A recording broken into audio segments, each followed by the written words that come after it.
Hello student. मैं Sandeep sir classes में बिंदु मैम आपका स्वागत करती हूँ। मैं आज लेके आई हूँ आप लोग के लिए बिजनेस स्टडी का चैप्टर 2 क्लास 11 का आप लोग के लिए लेके आई हूँ।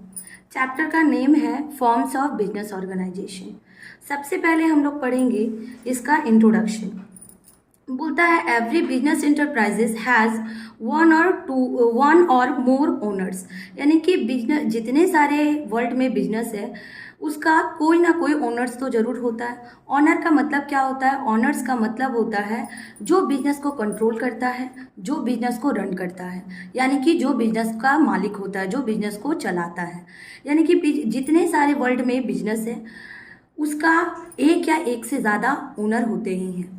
विदाउट ओनर जो है कोई भी बिजनेस को रन किया नहीं जा सकता।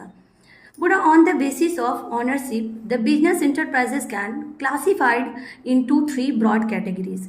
बिजनेस इंटरप्राइजेस को 3 भागों में बांटा गया है।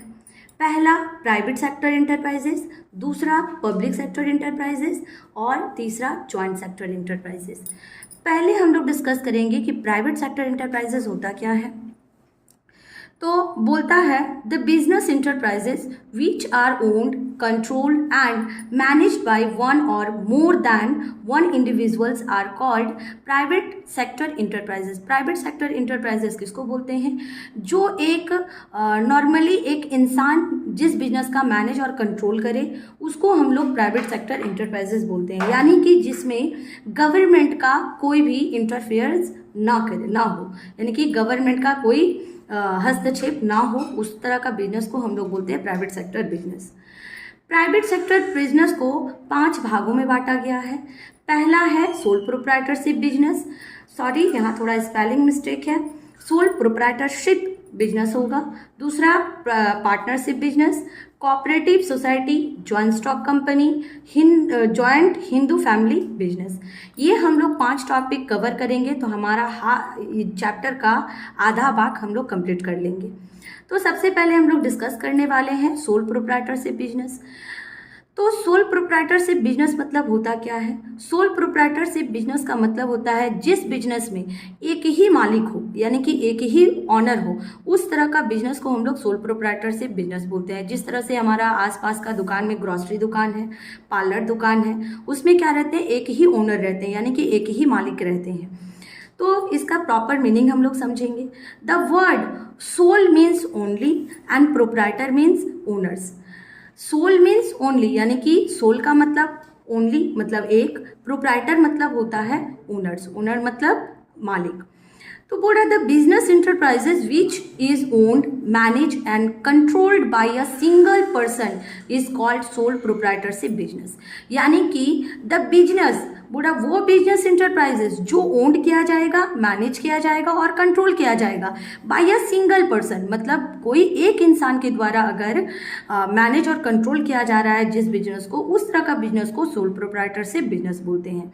यानी कि सोल प्रोप्राइटरशिप बिजनेस किसको बोलते हैं? सोल प्रोप्राइटरशिप बिजनेस उसको बोलते हैं जिस बिजनेस में एक ही मालिक हो, जिस बिजनेस में एक ही ओनर हो, यानी कि वैसा बिजनेस इंटरप्राइजेस जिसका ओन्ड और मैनेज कंट्रोल एक सिंगल पर्सन के द्वारा किया जाए। ये समझ में आया कि सोल प्रोप्राइटरशिप बिजनेस क्या होता है। अब हम लोग पढ़ने वाले हैं कि features of sole proprietorship business, उसका फीचर्स क्या होता है, यानी कि उसका कैरेक्टर क्या होता है, क्या विशेषता होती है, क्या गुण होते हैं। तो मैं पहला पॉइंट्स वाइज डिस्कस करूंगी। सोल प्रोप्राइटरशिप बिजनेस में क्या होता है? सिंगल ओनर होता है, यानी कि एक ही ओनर होता है। फॉर्मेशन और जो क्लोजर होता है, यानी कि फॉर्मेशन उसका क्या होता है? बहुत इजी होता है, बंद करना और इसको ओपन करना काफ़ी इजी होता है। मैनेजमेंट एंड कंट्रोल, मैनेज और कंट्रोल इसको किसके द्वारा किया जाता है? एक सिंगल प्रोप्राइटर के द्वारा किया जाता है। रिस्क है, रिस्क यहाँ पे जितने सारे रिस्क है वो किसके द्वारा बेयर किए जाएंगे? एक जो सिंगल ऑनर है उसके द्वारा। कैपिटल है, कैपिटल जो है वो क्या होंगे? सारा का सारा कैपिटल जो है किसके द्वारा प्रोवाइडेड किया जाएगा? एक ऑनर के द्वारा। यहाँ पे लाइबिलिटी क्या होता है? अनलिमिटेड। ये लाइबिलिटी 2 तरह के होते हैं, एक होते हैं लिमिटेड लाइबिलिटी, एक होते हैं अनलिमिटेड लाइबिलिटी। लिमिटेड लाइबिलिटी कहने का मतलब है कि अगर मान लो कि मेरा बिजनेस है और अपने बिजनेस में हम लोग जो है, अगर मान लो कि मैं एक बिजनेस करती हूँ और बिजनेस में हमारा लॉस हो गया और लॉस होने के कारण मैं बिजनेस को बंद करना चाहती हूँ। अब बिजनेस को जब बंद करना चाहती हूँ तो हमारे कुछ क्रेडिटर्स होंगे। क्रेडिटर मीन्स जिसको हमें पेमेंट करना है। अगर मान लो कि मैं बिजनेस कर रही हूँ और मेरा लॉस हो गया यानी कि नुकसान हो गया, तो वो जो क्रेडिटर्स हैं अगर हमारे घर तक नहीं जाएंगे, यानी कि हमारा कोई पर्सनल प्रॉपर्टी हमको सेल करके उसको पेमेंट नहीं करना पड़ेगा, तो वो हमारा क्या होगा, लिमिटेड लाइबिलिटी, यानी कि मुझे पर्सनल प्रॉपर्टी अपना सेल करके उसको पे नहीं करना है। और अनलिमिटेड लाइबिलिटी क्या होता है, अगर हमारा बिजनेस में कोई नुकसान हो जाता है तो हमें क्या है, अपना पर्सनल प्रॉपर्टी सेल करके हम लोग को क्या करना पड़ेगा, हम उसको क्रेडिटर को पेमेंट करना पड़ेगा। तो उस तरह का लाइबिलिटी को बोलते हैं अनलिमिटेड लाइबिलिटी, यानी कि सोल प्रोप्राइटर से बिजनेस अगर हम लोग करते हैं तो हमारा लाइबिलिटी अनलिमिटेड होता है। अगर मान लो कि मैं एक ग्रॉसरी दुकान का बिजनेस करती हूँ और अगर मान लो हमारा वहाँ नुकसान हो गया, तो हमारे जितने सारे क्रेडिटर्स हैं यानी कि महाजन है, वो हमें बोलेंगे आपका बिजनेस बंद हो गया, तो मैं क्या करूं, मुझे आपका पर्सनल प्रॉपर्टी सेल करके मुझे देना ही होगा। तो अगर हमारा जो लाइबिलिटी है, अगर मुझे पर्सनल प्रॉपर्टी सेल करके न देना पड़े तो वो हमारा लिमिटेड होता है। अगर पर्सनल प्रॉपर्टी सेल करके मुझे पेमेंट करना पड़ता है तो हमारा लाइबिलिटी अनलिमिटेड होता है। बट हमारा in the case of sole proprietor से बिजनेस, यहाँ पे हमारा लाइबिलिटी अनलिमिटेड होता है।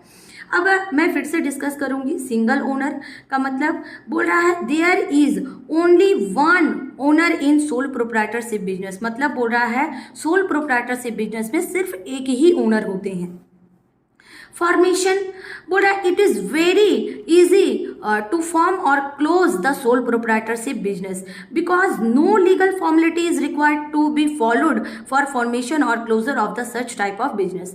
दैट मीन्स बोल रहा है यहाँ पे बिजनेस को खोलना और बिजनेस को बंद करना यहाँ काफ़ी ईजी होता है। क्यों? क्योंकि यहाँ पे कोई लीगल फॉर्मेलिटीज़ की ज़रूरत नहीं होती है। और खोलना बंद करना का मतलब ये नहीं कि शाम को खोली, सुबह खोली और शाम को बंद कर दी, ये नहीं, माने न्यू मार्केट, न्यू हमारा बिजनेस को ओपन करना, यानी कि यहाँ पे हमको जब मन करे तो हम बिजनेस में आ सकते हैं। मान लो कि मुझे आज मन किया कि ग्रॉसरी दुकान का हमें बिजनेस करना चाहिए, तो मुझे कोई तरह का लीगल फॉर्मेलिटीज़ फॉलो करने की कोई ज़रूरत नहीं है। हम जाके मार्केट में अपना एक दुकान इस्टेब्लिश कर सकते हैं ग्रॉसरी दुकान के, और जब मेरा मन करे कि मुझे अब नहीं करना बिजनेस, हम बंद करके अपना घर आ सकते हैं। मतलब हम और बिजनेस को करना ही नहीं चाहते तो बिजनेस को शट डाउन कर सकते हैं। तो यहाँ पे ये काफ़ी इजी होता है। क्यों इजी होता है? क्योंकि यहाँ पे कोई लीगल फॉर्मेलिटीज़ की ज़रूरत नहीं है, इसलिए ये काफ़ी इजी होता है। मैनेजमेंट एंड कंट्रोल का अगर बात करूँ तो in sole proprietorship business the owner himself manage his business and he has full control over the business. Management और कंट्रोल का बात करूँ तो इन सोल प्रोप्राइटरशिप बिजनेस में जितना सारा मैनेजमेंट होता है ओनर खुद से करता है। हिमसेल्फ मतलब खुद से करना, और वो उसका बिजनेस पे फुल कंट्रोल उसी का रहता है। कोई दूसरा कोई उसका बिजनेस को कंट्रोल नहीं कर सकता।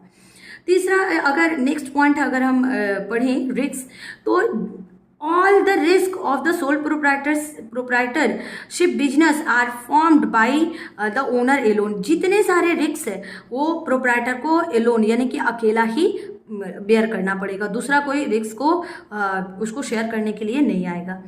कैपिटल का बात करूं तो owner himself provide capital required to the business को जितना कैपिटल का रिक्वायरमेंट है, जितना कैपिटल का नीड है, जितना कैपिटल की ज़रूरत है वो ओनर खुद प्रोवाइड करेगा। हिज पर्सनल सोर्स, अपना पर्सनल सोर्स से। अगर उससे नहीं हो पाता है तो he may procure additional capital by taking loan from friend, relative और बैंक। अगर उससे नहीं हो पाता है पर्सनल सोर्स से तो वो क्या करेगा, एडिशनल कैपिटल के लिए लोन लेगा अपने फ्रेंड से, अपने रिलेटिव से या फिर अपने बैंक से, बट उसको खुद ही कैपिटल को अरेंजमेंट करना होगा। और मैंने अनलिमिटेड और लिमिटेड लाइबिलिटी समझाया, तो the liability of owner of a soul proprietorship business is unlimited. यहाँ पे लाइबिलिटी क्या होता है, अनलिमिटेड। नेक्स्ट हम पढ़ेंगे कि merits and disadvantage of the sole proprietorship business. Merits को ही एडवांटेज बोलते हैं। एडवांटेज मतलब क्या लाभ है, अगर हम सोल प्रोप्राइटरशिप बिजनेस करते हैं तो हमें क्या फ़ायदा होता है। तो यहाँ पे बहुत सारे पॉइंट्स लिखे। अच्छा, मैंने फीचर्स को लर्न करने का एक तरीका बताया है, SUM, सम जैसे KFC बोलते हैं उस तरह से हम RFC याद रखेंगे। S मतलब सिंगल ओनर, U मतलब अनलिमिटेड लाइबिलिटी, M मतलब मैनेजमेंट, R मतलब रिस्क और F का मतलब फॉर्मेशन, C मतलब कैपिटल। इस तरह से हम लोग शॉर्टकट की बना के याद कर सकते हैं पॉइंट्स को। नेक्स्ट है हमारा merits and advantage of the sole proprietorship business. बड़ा there are following advantage of sole proprietorship business. इसका क्या एडवांटेज है? बड़ा एडवांटेज मतलब क्या फ़ायदा है? पहला फ़ायदा है कि इजी फॉर्मेशन। ये क्या होता है? बहुत मतलब इजी फॉर्मेशन, इसका कोई लीगल फॉर्मेलिटीज़ नहीं है। ये हम लोग आराम से कोई भी इंसान बिजनेस को ओपन कर सकता है। तो ये क्या होता है? खोलना काफ़ी आसान होता है।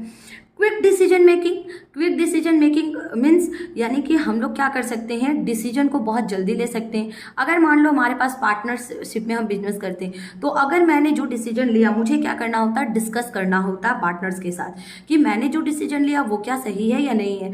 तो उस केस में क्या होता है, हमारा डिसीजन जो होता है वो डिले हो जाता। बट अगर हम बात करें सोल प्रोप्राइटरशिप बिजनेस में, तो हमारा सोल प्रोप्राइटरशिप बिजनेस में सिर्फ क्या है कि एक ओनर जो है, सिंगल ओनर, उन्हीं का कंट्रोल चलता है। तो वो क्या कर सकता है, अपने हिसाब से जो डिसीजन लेंगे वो जल्दी ले सकते हैं। यानी कि इजी फॉर्मेशन क्या बोले, it is very easy to form sole proprietorship business because no legal formalities require. ये बहुत इजी क्यों होता है? क्योंकि यहाँ पे कोई लीगल फॉर्मेलिटीज ज़रूरत नहीं पड़ती।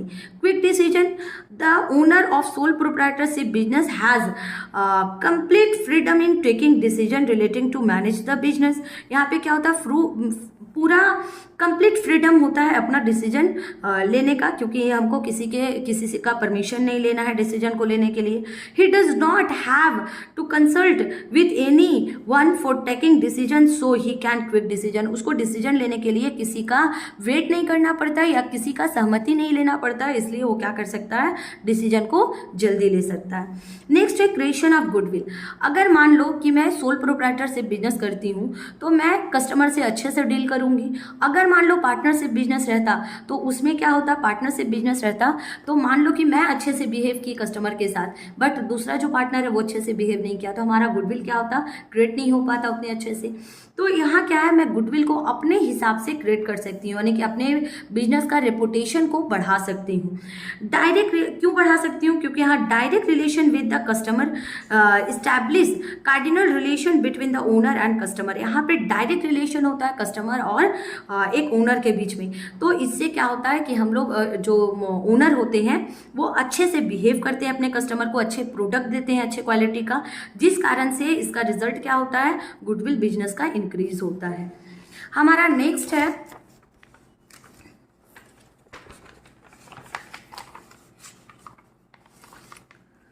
Next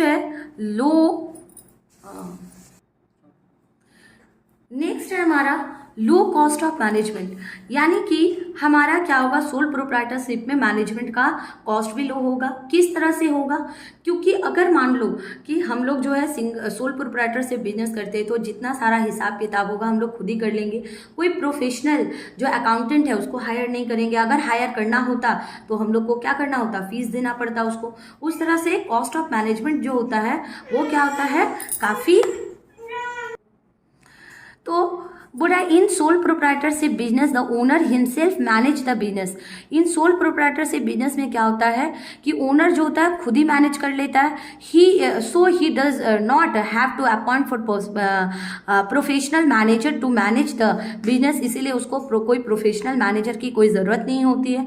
that is why the cost of management is this. इस तरह से हमारा कॉस्ट ऑफ मैनेजमेंट क्या होता है, काफ़ी कम लगता है।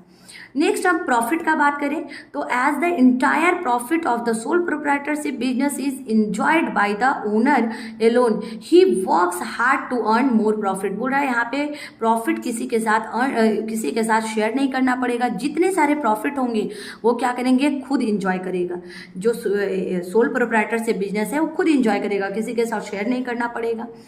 तो ये हमारा क्या था, एडवांटेज। अब कुछ एडवांटेज है तो कुछ डिसएडवांटेज है, यानी कि एक सिक्का का दो पहलू होता है। कुछ अच्छाई है तो कुछ बुराई भी होती है। अगर कुछ एडवांटेज है तो कुछ डिसएडवांटेज भी है। अब हम लोग डिसएडवांटेज को कवर करेंगे। बोल रहा है अब डिसएडवांटेज एंड डिसएडवांटेज को ही लिमिटेशन बोलते हैं। तो सोल प्रोप्राइटरशिप, यहाँ थोड़ा टाइपिंग मिस्टेक है, सोल प्रोप्राइटरशिप बिजनेस होगा। बोला पहला क्या होता है डिसएडवांटेज का, अगर बात करें डिसएडवांटेज मतलब खराबियाँ, हानि क्या है। इसका कैपिटल क्या होता है, लिमिटेड होता है। अगर मैं पार्टनरशिप बिजनेस करती तो हमारा कैपिटल क्या होता, ज़्यादा लिमिटेड नहीं होता, ज़्यादा ब्रॉड होता है, यानी कि मोर कैपिटल होता है, ज़्यादा कैपिटल होता है। हाई कॉस्ट ऑफ प्रोडक्शन, हमारा कॉस्ट ऑफ प्रोडक्शन भी बढ़ जाएगा। नेक्स्ट है अनलिमिटेड लाइबिलिटी, ये भी हमारे लिए क्या है, एक डिसएडवांटेज है। चांस ऑफ रॉन्ग डिसीजन, हमारा जो डिसीजन है वो रॉन्ग हो सकता है।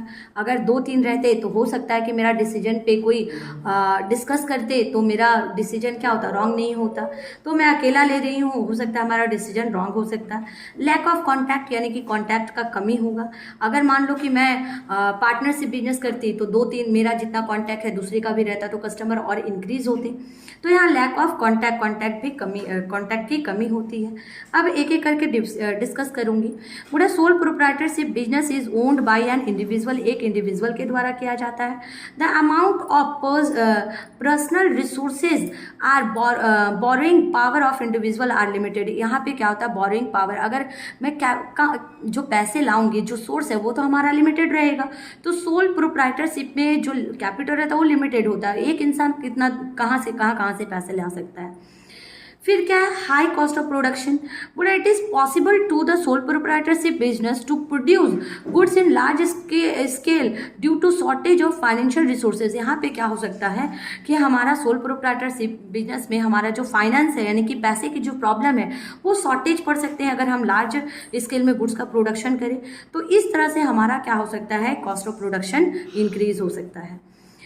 नेक्स्ट क्या है, अनलिमिटेड लाइबिलिटी। मैं तो समझाई कि the liability of owner of a soul proprietorship business is unlimited. यहाँ पे क्या होता है, जितने सारे लाइबिलिटी होते हैं वो अनलिमिटेड होते हैं, और जितने सारे लाइबिलिटी हो इसको बिजनेस को खुद बेयर करना पड़ता है। अगर पार्टनरशिप बिजनेस रहता तो लाइबिलिटी को शेयर किया जा सकता था।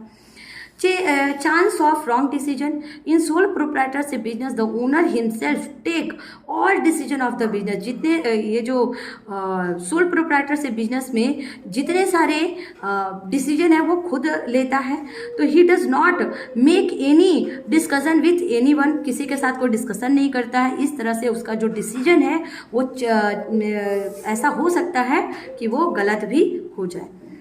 Lack of contact, the owner of sole proprietorship business always remains too busy that it is not possible for him to supervise all activity relating to his business। वो अकेला इंसान है, इसके लिए वो हर जगह क्या कर सकता है, अपना बिजनेस का सुपरवाइज नहीं कर सकता है, प्रॉपरली तरीका से, अच्छे तरीका से नहीं कर सकता है। So he can not maintain proper contact, इसलिए वो प्रॉपर कॉन्टैक्ट को मेंटेन नहीं कर सकता, वो अच्छे से एडवर्टाइज नहीं कर सकता, क्योंकि एक इंसान है कहाँ कहाँ दौड़ेगा। With his employ and customer के साथ अच्छे से वो कॉन्टैक्ट अपना नहीं कर पाता है। आज हम लोग का ये सोल प्रोप्राइटरशिप बिजनेस में पढ़ाई। नेक्स्ट पार्ट में मैं पार्टनरशिप बिजनेस को डिस्कस करूंगी। अगर आपको मेरा पढ़ाने का तरीका, मेरा नोट्स अच्छा लगता है तो प्लीज़ लाइक करिएगा, सब्सक्राइब करिएगा और अपने फ्रेंड के साथ शेयर करिएगा। Thank you.